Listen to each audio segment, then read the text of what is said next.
Placing their bets this morning on Trade Corner.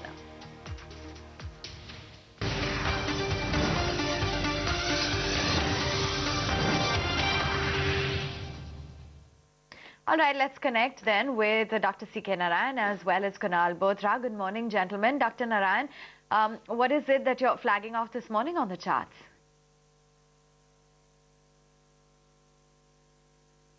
Good morning, Avan. Good morning, everybody. Markets seemingly turning around from yesterday. Pretty good action and grand finish. Now one hopes that there should be follow-through price action, which will continue to take the market higher. SGX seemingly indicating towards that as a possibility. So two buy calls in the morning. First up, Tata Global, which had a terrific outing yesterday. After having dipped down into support, the stock was up very strongly and finished almost near the top of the day's range at 323. I think that's a stock which should most definitely continue upward because of new momentum and fresh volumes, which is actually coming from deemed support zones. So Tata Global is a buy with a stop at 318 and a target at about 332. Second stock to buy would be a stock from the auto space, Bharat Forge. We had seen a little bit of recovery earlier in the week, but then that came to naught and the stock took a bit of a pullback for which there was no follow-through price action on the negative side. So it chose to go into a sideways consolidation for the whole of last week and now looks to be wanting to come out of that consolidation, 450 around current prices. Buy with a stop at about 443, targeting 460. Kunal, let's find out what exactly are your bets this morning. We're looking at a fairly decent globe, indications of a healthy start. Absolutely, Avan. Good morning. First of all, I believe that the overall market texture could remain a bit positive today as well. We've seen good follow through yesterday. Many of the options data now indicate that there have been aggressive writing of put options. It was earlier at 11,800, which acted as a good support over the last couple of days. Then it shifted to 11,900 a day back. I think yesterday there was a good amount of writing even at the 12,000 mark for the Nifty. So I believe that this writing on the put option maintains today as well, especially in the first half. That 12,000 mark would act as a strong support, and you should see the indices build up, with the gains which it had seen the last couple of days. Now in that regards, I would maintain the buy stance. The two buy calls. The first one is about NMDC, the stock, charting yet another swing high on the short-term charts. It's multiple kind of patterns getting formed for NMDC. It's a bullish flag pattern on the daily charts. If you look at it on the weekly time frame, it's a classic inverse head and shoulder pattern as well. So I think on the back of this, NMDC could move up higher from current levels. 120 is where I would place the next set of targets for NMDC. Stop loss to be kept at 110. And the second would be again a PSU stock. It would be a buy on sale.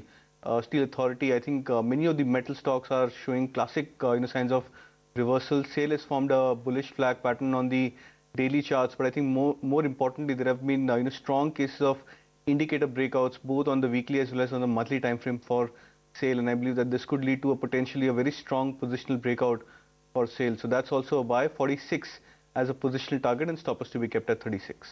All right, we also have Nirav Chheda joining in. Nirav, good morning. Take us through your top technical bets.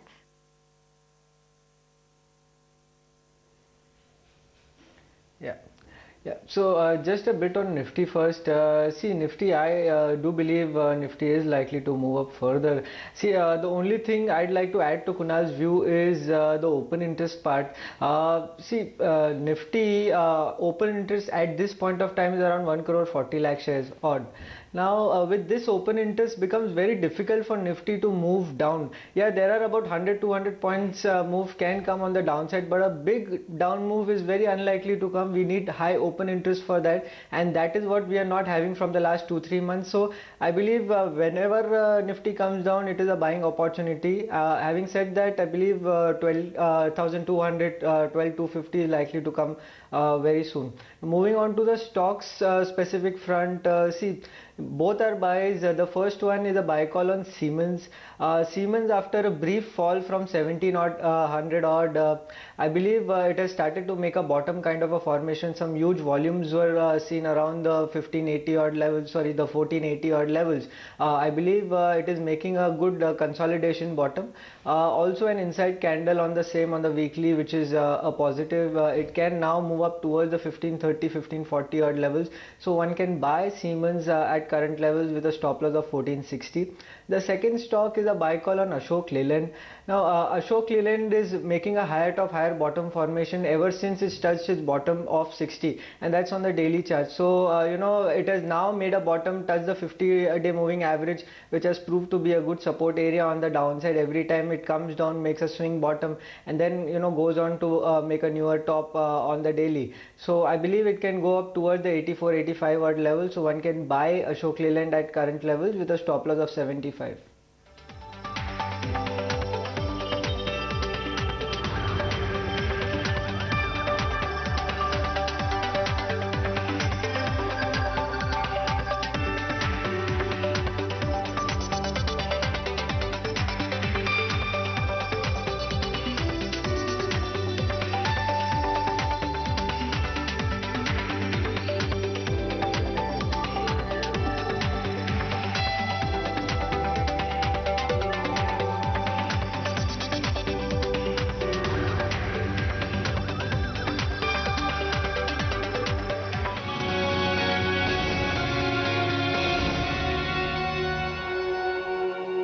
All right, let's also get a take on what CLSA is saying on Reliance Industries. Ajay is standing by with a look at that report. Ajay.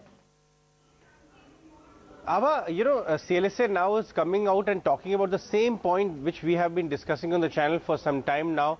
The kind of P re-rating which Reliance is going through is actually quite genuine. They say that they're saying that the way to look at the P's of Reliance is undergoing a change. Earlier it was a commodity company, now it's becoming a technology company.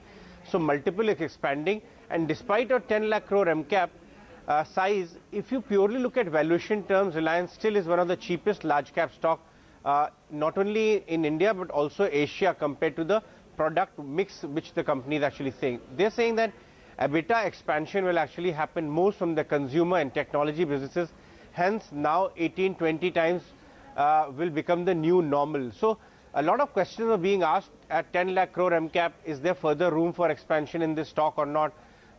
Now they've come out with a note allaying some of those concerns that we should not solely look at the absolute market cap, but should look at valuations, and which is undergoing a big re-rating thanks to consumer and technology businesses contributing more to the earnings. All right, thanks very much for giving us the latest buy with the target price at 2010. That's the verdict from CLSA on Reliance Industries. Getting a move on then, there's the pharma stocks in focus, Dr. Reddy's as well as Aurobindo. Why are they buzzing? Let's take it across to Pankaj to find out more. Pankaj. Important news flow regarding both the company's drugs coming in. For Dr. Reddy's, Nuvaring is an important drug, but they have filed for it. They don't have approval. Meanwhile, Animal, which is another company, has already announced the launch of the first generic. Why first generic is important? Because it's first after the innovator, and that's why, you know, margins are high. The first price escalation, first price reduction leads to a lot of market share gains. You get that exclusivity, and that's why it's important. Dr. Reddy's was also in foray, but recently in the con call, they said that they've got CRL, which is a complete response letter from US FDA on this particular drug. So it is now expected to launch somewhere in FY21. It is one of the 3 complex drugs that Dr. Reddy's has been betting on in terms of growth. So let's see how the market reacts. But definitely this comes in as a negative news, and this comes in, with a surprise that Animal has got the approval so quickly. The second is an probably expected news on Aurobindo Pharma, Etapenum, which is 10% of their FY20 EPS number, expected to go down in 21 because of competition. You've got the 4th generic, which has entered into this $260 million injectable market. Till now, Aurobindo was doing pretty well with a 60% market share. Let's see what are the dynamics that change after the 4th player. Generally, after the 4th or the 5th player, margins in any drug come down quite significantly. Okay, that's why pharma is in focus. Thanks very much for that, Pankaj. Let's slip into a short break. Be back with lots more when we return.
Introducing Bharat Bond ETF by Edelweiss Mutual Fund. You can now invest in AAA rated public sector bonds with just 1,000 rupees. Choose between short or long-term maturity. Remember, offer closes December 20th. Mutual fund investments are subject to market risks. Read all scheme-related documents carefully. Bharat Bond ETF. India's first corporate bond ETF. It's safer, offers liquidity and predictable returns. Bharat Bond ETF tracks Nifty Bharat Bond. Glass ऐसा जो टूटे नहीं, Prestige है तो मुमकिन है। Prestige H gas stove जो मजबूती से करे प्यार, वो प्रेस्टीज से कैसे करे इनकार? When I wanted to take a life insurance policy, I visited the LIC website. It's so user-friendly. You can choose a policy, make a premium payment, and do a lot more. Why go anywhere else? This December, find answers to India's data security and telecom concerns. Live at India Economic Conclave. Book your seats today. Presenting partner IDFC First Bank. Sustainability partner BASF. We create chemistry.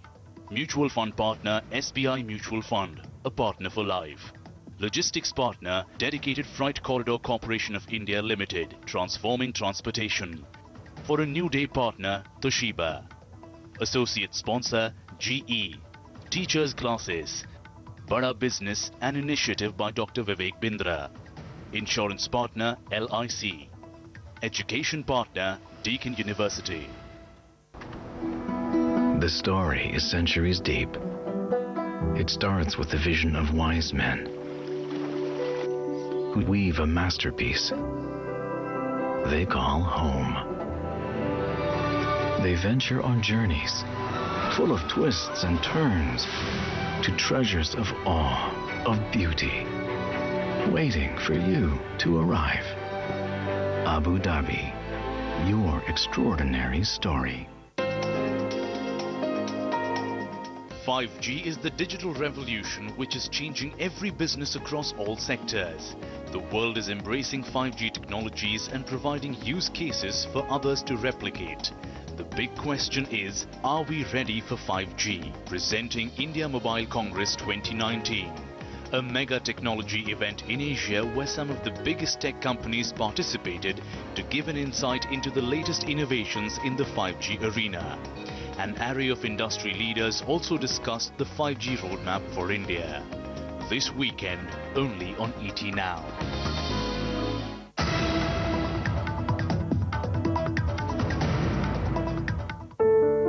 SME. The word may sound conventional, but the vigor to claim it is unconventional. A panacea to employment opportunities. A relentless journey for steady economic rise. SBI General Insurance and Times Network join hands to take a step ahead to secure the backbone of our economy, the SME. Presenting SBI General Insurance SME Awards, partnered by Times Network. If you as an SME have pushed the limits high, then send in your entries to us.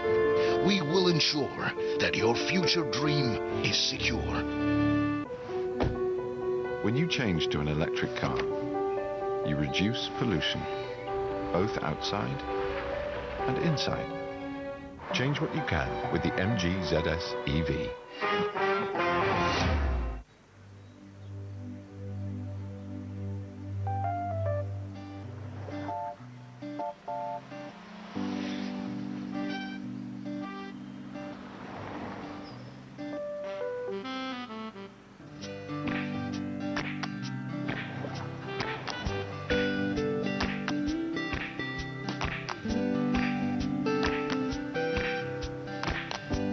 NSE investor services cell आपकी stock market संबंधित जानकारी और शिकायतों का आसान और शीघ्र समाधान करता है। NSE, एक कदम सही, 100 गुना सुरक्षा। सोच कर, समझ कर, इन्वेस्ट कर। एनएसई द्वारा निवेशकों के हित में जारी।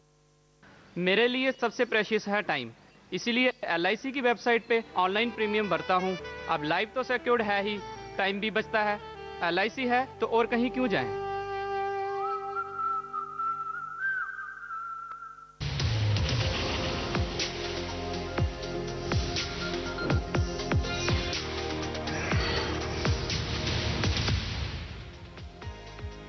Welcome back. Still tuned into the market. The big global headlines as well continue to dominate as the latest indicate that we do have the election results for in Britain with the Tories taking the Labour seats in the early results. And that's seen the pound surge against the US dollar quite significantly, its highest level since May last year. Let's find out what is the impact on this for stocks and companies back home. Vivek has done some analysis and now joins in with the latest findings. Morning, Vivek.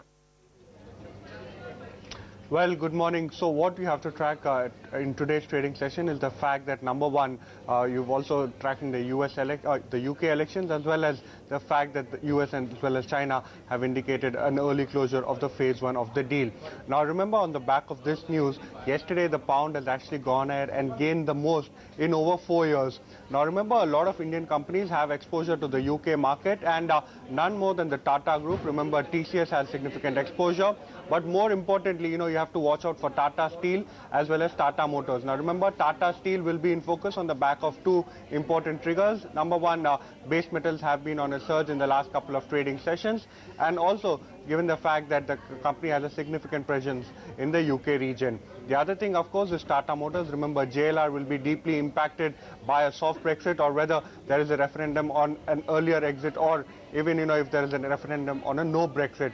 On the back of all of that, Tata Motors, which has been pricing in a favorable outcome, was one of the top gainers as far as the Nifty is concerned. So other than the Tata Group, again, a lot of auto ancillary companies, Bharat Forge as well as Motherson Sumi will be in focus. Within the IT pack, TCS I alluded to earlier, Tata Elxsi has a significant amount of exposure as far as the UK market is concerned. Other than that, the entire base metals pack, especially Hindalco, remember the subsidiary Novelis has a significant operations as far as the US market is concerned. Again, that could be something that would be deeply impacted. So overall, metals, autos as well as auto ancillaries would be the stocks to keep on your radar once the trading session starts today. To look forward to, but I'm not going to focus on the news. I'll focus on something which could be called as incremental evidence, the tits and bits of economy where we are able to get some degree of understanding on where the economy is headed and where the economy is largely moving. We've been talking about Anand Mahindra, his comments in August towards the about auto industry versus what he's indicated in the month of December. Maruti, RC Bhargav, earlier this week we got a sense from Mr. Bhargav that Maruti in fact is looking at increasing their production, which they had cut down because of slowdown. They've increased it by 4% in November. They are looking at additional 6 or 7% uptick in the month of December, when there is going to be a challenge to clear inventory before the BS6 deadline kicks in from 1st of April 2020. Mahindra and Mahindra Financials also, they're not talking about a clean V-shaped recovery, but they're hinting to the fact that the second half for Mahindra and Mahindra Financials, a company which is in the automobile, which is in the business of financing trucks and second-hand vehicles, they feel that the second half would be marginally better. Aviation data. Fuel consumption up 10.5% year on year. Aviation data, which had cracked from 20% to about 4 or 5%, what was released yesterday evening, markets could react to it today. It seems to be showing that there is a marginal uptick in aviation traffic, and aviation traffic is up by 11%. Sandeep, for a compulsive bull, you would say, I will not get excited, but I have something to look forward to. I have something which tells me that the economy is healing. I'm not using the word reviving or flourishing, healing. Yeah, so from the stock market or economic standpoint, I think two global events have happened overnight, which all of us have read about. One is that the trade deal is imminent now. So I think from whatever statements have come now, it will happen, the phase one. Now the key is from the global perspective, whether this will be the peaking of good news or it will lead to a further upswing in the US markets. That's something we need to watch, and I think that will depend on the contours of the deal, which we know over the weekend, and the UK election results, which indications are that it's a clear verdict. So to that extent, Brexit will now happen. Now a lot is being talked of the companies which have exposure to the UK, but then one needs to evaluate whether Brexit is good for them or bad for them. So finally, because with these election results, Brexit will happen now. Earlier it was a question whether, when, etc. Now it will happen, so that needs to be evaluated. From the domestic economy standpoint, yesterday's data in terms of inflation and IIP were disappointing across the board, even if you break down in terms of electricity generation, in terms of capital goods, intermediary goods. So all of them seem to be disappointing. Some of the data points which you mentioned in terms of fuel consumption and travel data, that seems to be positive, but then especially on the travel data, I think you need to take it with a pinch of salt because of the shift of festival season by a month from last year. The base, so the good month of last year was October. The good month of this year in terms of travel, air travel, is November, because people travel more in November. So to that extent, there will be some shift, and that shift itself could explain this 10%. Otherwise, I don't think 10, 11, the economy has suddenly picked up so much that people start traveling 10, 12% more.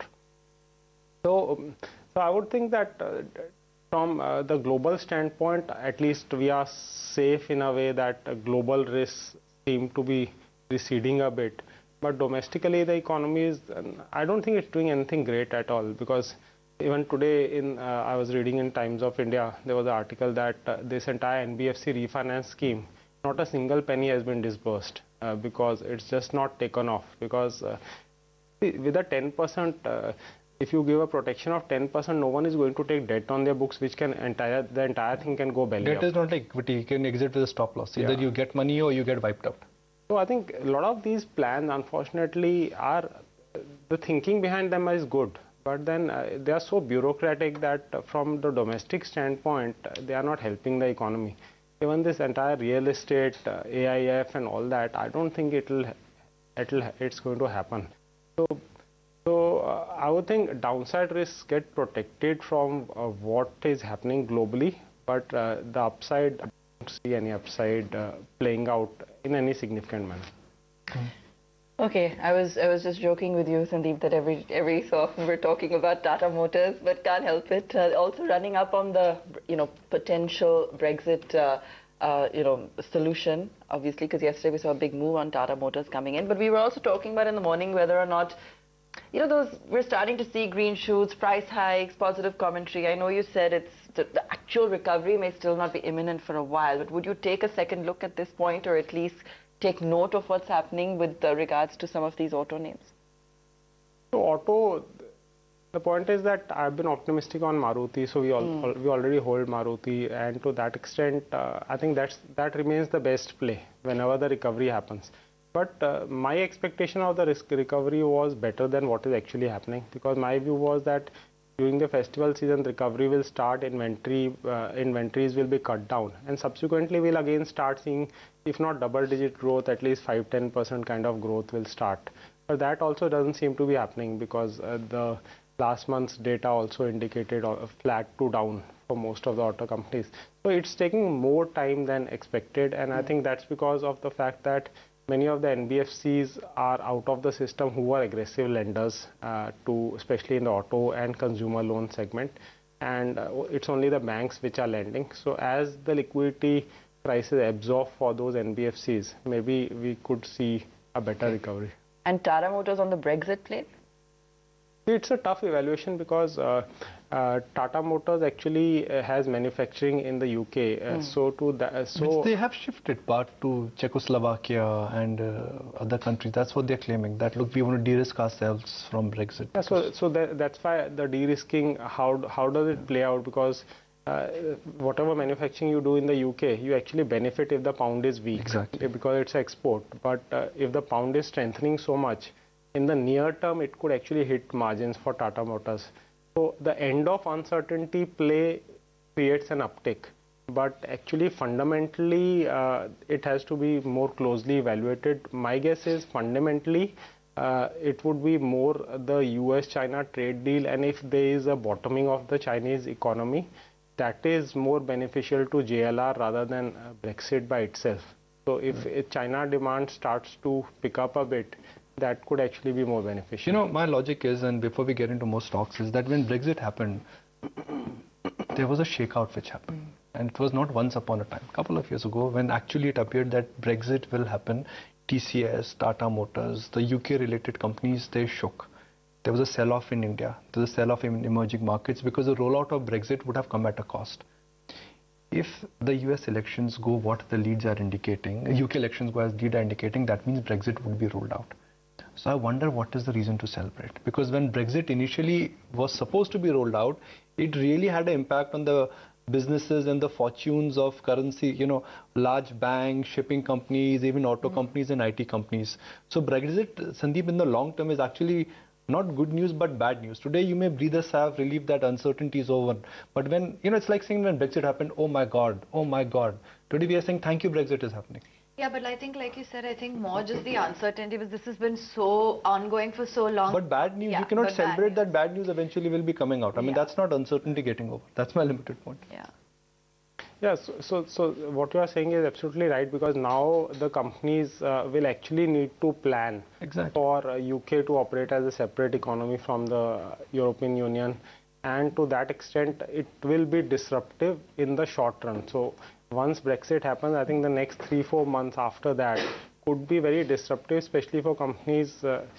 But I think from Indian companies' perspective, it might not be so disruptive because you don't really have any cross-border from Europe to UK. But for the overall economy out there, it could be disruptive. Okay, that's the view coming in on Brexit. We'll still have to wait and watch until the final details and numbers actually trickle in. But in the meantime, top 5 stocks that you need to watch out for this Friday morning. Well, front headline of the Economic Times looks like Maruti is going to take a U-turn on their plans to ditch diesel vehicles. So keep an eye out on that stock. You've got Biocon as well. They have extended their licensing pack with Equilium, so that stock is going to be in focus. It's not getting better news when it comes to the telcos, and the AGR burden is only going to get heavier as per the Economic Times. Meantime, Yes Bank yet again making the news. Now they're seeking the SEBI approval to launch a QIP. This is for their massive fundraise according to reports. And Raymond too, watch out for this name. The board has approved the lifestyle arm closure, so keep an eye out on some of these names among the lot. But let's also get in some trading calls as to what our chart is picking out on the mid caps. And Dr. Narayan, what is it that you're advising here?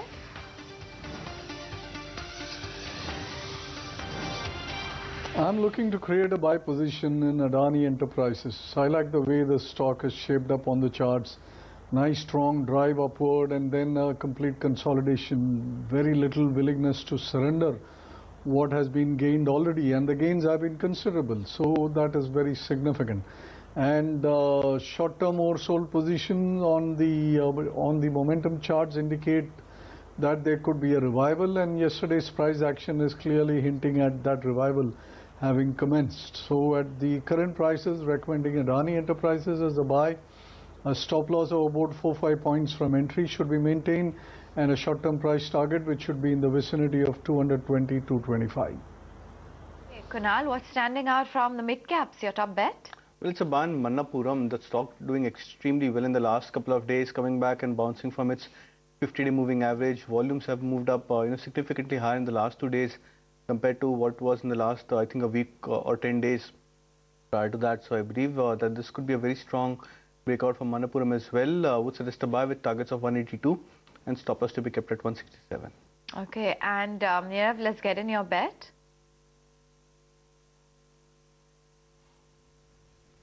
Yeah. See, ever since a breakout of 330 came in Deepak Nitrate, it has, come down from about 360, 365 odd levels, retested that level, and then has given a breakout again, a price volume breakout at that, a trend line breakout as well. It has retested the 50-day moving average, took support from there, and has since moved forward. So I believe it can really move up toward the 370, 75 odd levels. So one can buy Deepak Nitrate at current levels. The stop loss for the same should be around 347. Okay. All right. Let's also get in Michael Every. Lots going on when it comes to the global scenario. We've got the UK elections. We've got the pound reacting to your high. Michael, good to have you with us.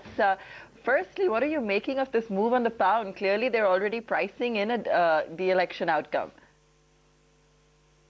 Yes, I mean, obviously I'm watching it the same way that you are, and it's unavoidable that it's going to be a very large Conservative majority.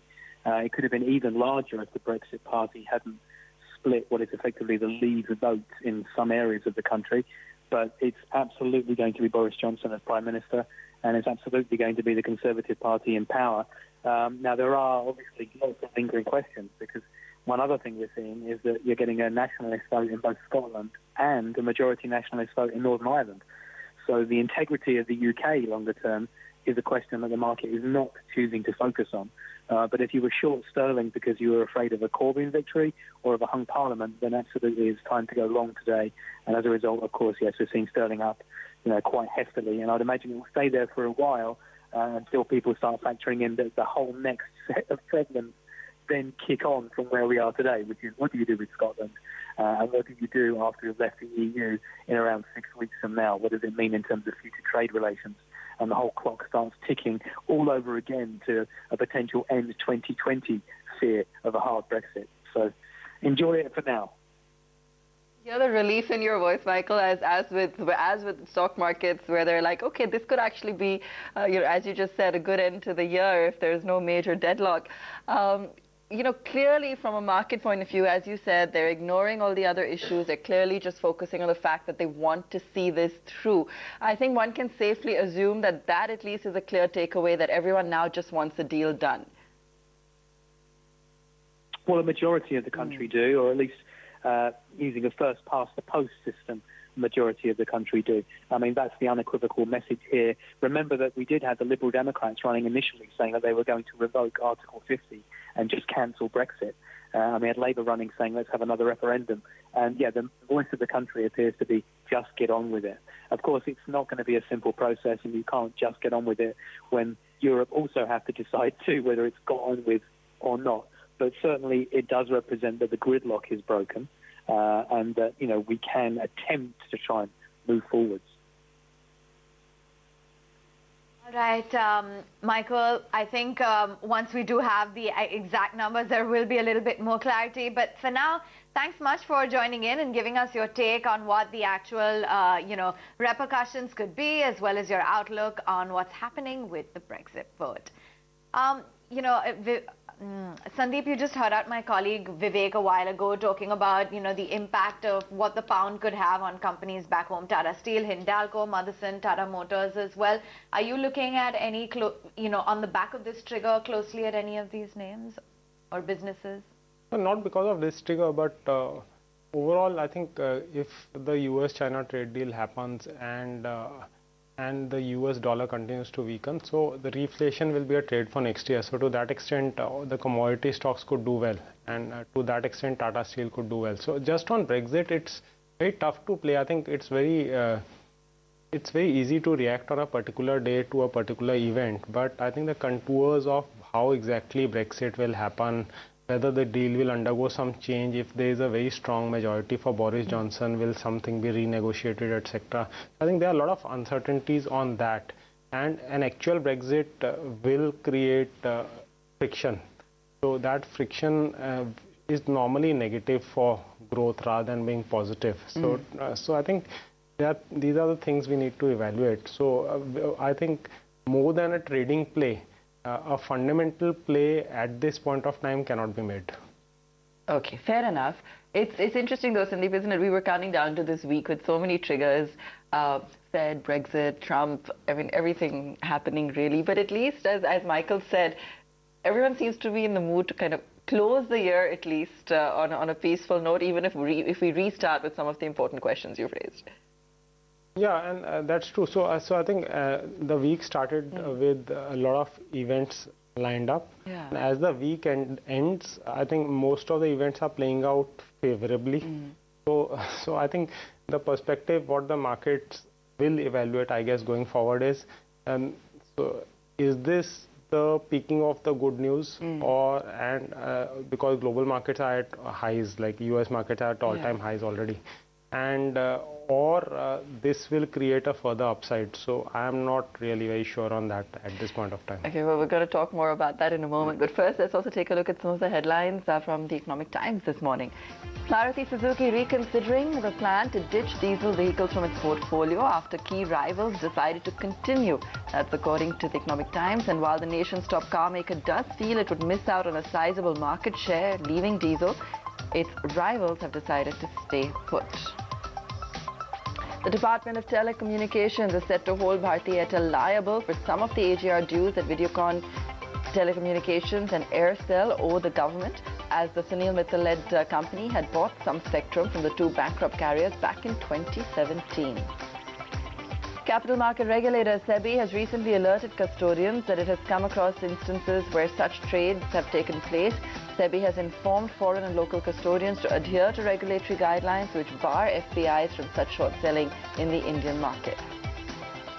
Yes Bank seeking exemption from SEBI to raise funds under the QIP program as a backstop for its ongoing plan to sell stake via preferential allotment, according to Economic Times.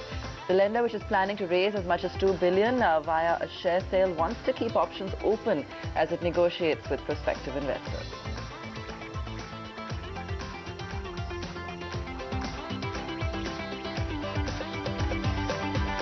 You know, just touching upon Bharti, given that it just doesn't seem, the bad news just doesn't seem to stop, you know, just taking from the headline that we just read out, given that Sunil Mittal has really come out quite strongly even this week, saying it's important for Yes, and so, you know, last time we got that some minor reprieve in terms of commentary from the government or a pushback on the deadline, but clearly they're far from seeing this as a positive, you know, environment. Yeah, and that's true, and they're absolutely right, because if they actually have to cough off the AGR dues along with the interest and penalty, then the recovery of those dues just because of the tariff hikes which have happened is a 6 to 7 year process. So over 6 to 7 years you recover that, and then there should be no more disruption, no more tariff cuts in between, and there's significant payouts for license fees, and then 5G comes in. So it's not an easy industry. So I think there was a lot of euphoria till last week on telecom. Now the reality is setting in. Both Kumar Mangalam Birla, like Avan said, and now Sunil Mittal have clearly come out and said that it's a very, very tough phase, and it's an existential crisis for these companies. And if I remember rightly, today was the deadline given by the government to these companies to come out and state what they are going to do with regards to the AGR dues. So let's see what happens today.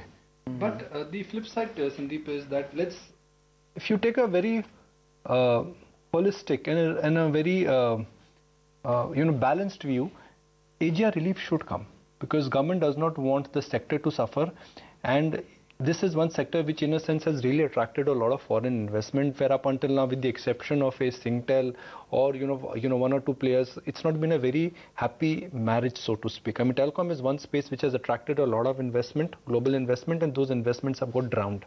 You don't want to have this kind of a global image. Telecom is where you would also argue that operating leverage has kicked in. So if there is one more tariff hike, let's say next 6 months, followed by a clear uptrend that prices are going to go higher, the operating leverage which will kick in now, a year from now, 6 months from now, could actually be immense and huge. It is unfathomable. If ARPUs, if they go to 170, 180, even closer to 200, we don't know what the balance sheets would look like. But that's a hypothetical scenario that more rate hikes can be absorbed by the market without impacting demand. So today the demand has been higher because the rates were so low. So obviously there will be some impact if rates go up. So that logic of rate hikes finally creating a bottom for these stocks was the realistic one. That's why the stocks went up. Now, like you rightly said, most of the foreign investors have had a bad experience investing in the Indian telecom sector. So now for getting in foreign money into telecom is going to be increasingly tougher. Obviously, Singtel will put in Airtel to maintain their stake, but other than that, FDI coming into telecom is going to be tough. So I think there are too many unfathomable. So whether AGR relief will come or not, it's very tough for us to predict. We don't know the way the government thinks. So if it comes, we'll react to that. If it doesn't, then obviously both Vodafone Idea and Bharti are in a tough space. Update on UK elections, Avan. I mean, it's almost evident that Boris Johnson is going to be the next Prime Minister of UK. One very broad messaging, and that's my personal view, is that this entire election was fought with a promise that you elect me back and I will make Brexit happen. Exactly. What is Brexit? That's been his whole pitch. That has been his rhetoric. Brexit is nothing else but you are basically saying that I will make the economy more inward looking. That is what Trump is also trying to say. America first. US elections are coming. UK election will be an indication as to what the world and what the voter wants. There's something to really mull over. That where politics is headed and what kind of economic policies are we headed towards. It's all about identity politics now, because everyone in the era of globalization, many countries thought that they have lost their flexibility. Everyone is coming in, they are taking their share, etc. So now everyone wants to protect. So even in India, I think it's the muscular image sort of which led to the re-election of the Indian government also. So I think it's a global phenomena which is happening everywhere. Which means trade war is back, more inward looking preference to local manufacturing would be there, local jobs will be protected, global jobs entry barriers will get created. We are moving into a very differentiated era as to what we were not in last 20 years. 20 years the world was opening up, trade tariff walls were brought down.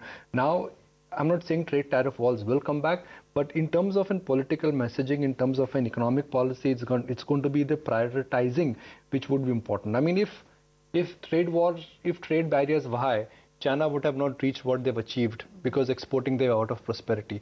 Frankly, India is in a sweet spot because our exports are not very large. Our exports are low right now, and our dependence on export, in a sense, is not as high as other countries have. And if there's a shift in manufacturing, hopefully we should gain.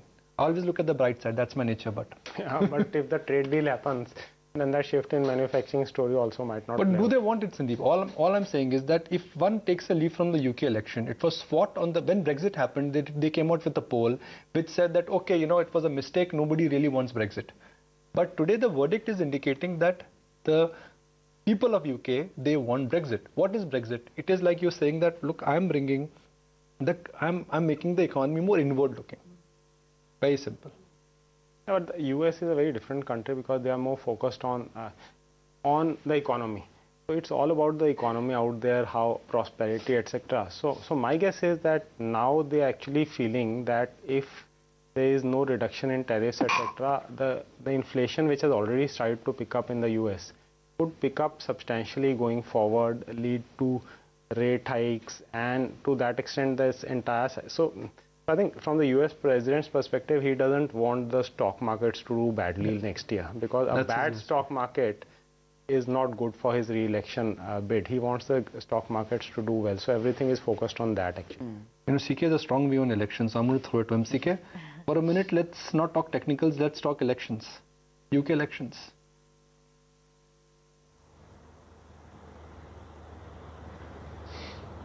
Well, I think the main point that we would be looking at is first, whether Boris Johnson's come back. That seems to be getting indicated, and what their victory would mean for this Brexit business. Like you were correctly analyzing, do people really know what Brexit means and what is the fallout of that? I think there are lots of knee-jerk reactions happening. Tata Motors being a case in point. Yesterday, that stock was among the top gainers. Now traders will just use Brexit as a word, not really as a, as a context in which some certain things have to happen. Now all these are, I mean, even if they are going to happen, they are going to happen over a much longer term. So I think Sandeep was also saying that other than being a trading play, to create a fundamental view out of it and take long-term positions, I think is quite difficult or too premature at this particular junction. It'll be one of the global events which will get out of the way. We had 3 global events. One was the Fed and the interest rate. That is now out of the way. The UK election will get out of the way, and the third will be this US-China trade deal. Now that's a tweeting war, as it were. Now whether that will end now or later, we don't know. Trump's latest tweet says that something may be there. But once these global events are out of the way, depending upon how they shape up, I think pieces will fall into place. But everything is going to be longer term. Nothing is going to be immediate. So whatever knee-jerk reactions happen in the market, they will all be short-term plays only, trading plays pure. Strength in rupee. There is strength in rupee. That's something which could be because of what's happened to the dollar index last night. And also in a sense, it's just going to, remove this veil of uncertainty if trade war are settled. So the morning cue should be taken from the trade war news, not the US election news. It's too small to really move the market, but yeah, relief on the trade war front is just going to ensure that we could be in for a good year-end close. If trade war would have not got settled, then we could have seen a very sharpish unwinding pressure from global investors in the run-up to the year-end. But it looks like we are in for... CK, what was supposed to be a fear for the moment has got averted, trade war crisis, which means that as the year unwinds, we could be in for a safe, stable and a decent close.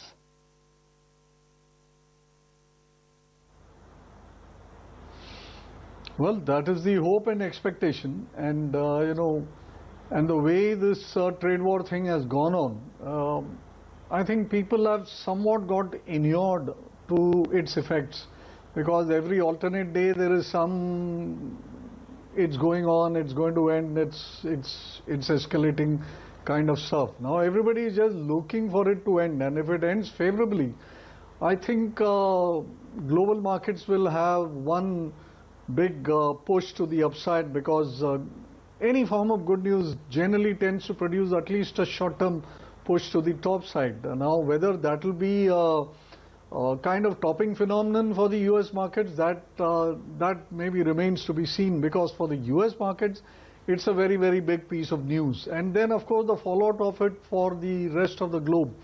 But I think if it ends well, we should all be seeing, whether it is the emerging markets or the global market, all of them should definitely look up in the short term. Whether topping or not, that is something to be decided into the future.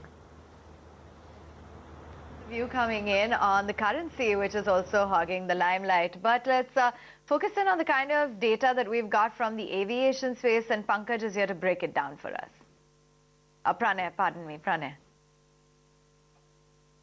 Well, Awan, the domestic passenger traffic growth that we've seen in November has been 13 million passengers. Now that's a milestone number, and also the growth has been in double digits, 11% plus. Now that's the fastest year-on-year growth that we've seen for any month this year. One thing is that this season is generally the holiday season, so you have higher number of flyers, and also analysts point out that the kind of passenger traffic growth that we are seeing has most likely come on the back of pricing weakness. We've also heard comments from the managements of both Indigo and SpiceJet indicating that the yields this season are not as strong as they would have liked, and even in the 15-day ticket window, when prices firm up nicely, they're not seeing that kind of demand and the pricing strength. But nevertheless, if you look at the data alone, out of 13 million passengers, nearly 6 million flew with Indigo. So they recorded a 21% year-on-year traffic growth for themselves. If you look at SpiceJet, that has seen the maximum increase in terms of year-on-year growth, coming in at a solid 43%. Now that's because they've added the maximum capacity since the closure of Jet Airways, and they will mostly see the strongest earnings performance year-on-year in this quarter compared to other airlines. And analysts continue to point out that while passenger traffic growth is coming back, what will be important to see would be the yields, the pricing, and the margins going forward, because dollar front also we've seen some choppiness. So mark to market, there will be that hit coming in during this earnings as well. Thanks very much, Pranay, for breaking down that November aviation data for us. And to everyone who's watching, just a few days to go, and we've got Times Network's signature event, the India Economic Conclave, and we'll be discussing the road to a $5 trillion economy. Take a look at the guest lineup as well. We've got minds that are going to shape the opinion. So mark your calendar. This is on the 16th and the 17th of December. We've got the biggest lineup of the year. If you haven't purchased your tickets just yet, they're fast selling out, so log on to www.indiaeconomicconclave.com.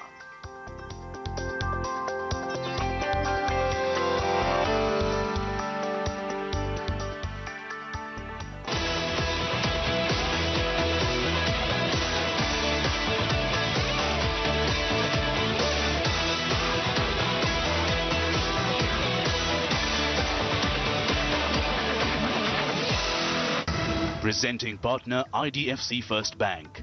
Sustainability partner BASF. We create chemistry. Mutual fund partner SBI Mutual Fund. A partner for life. Logistics partner Dedicated Freight Corridor Corporation of India Limited. Transforming transportation. For a new day partner Toshiba. Associate sponsor GE. Teachers classes. Bada Business, an initiative by Dr. Vivek Bindra. Insurance partner LIC. Education partner Deakin University.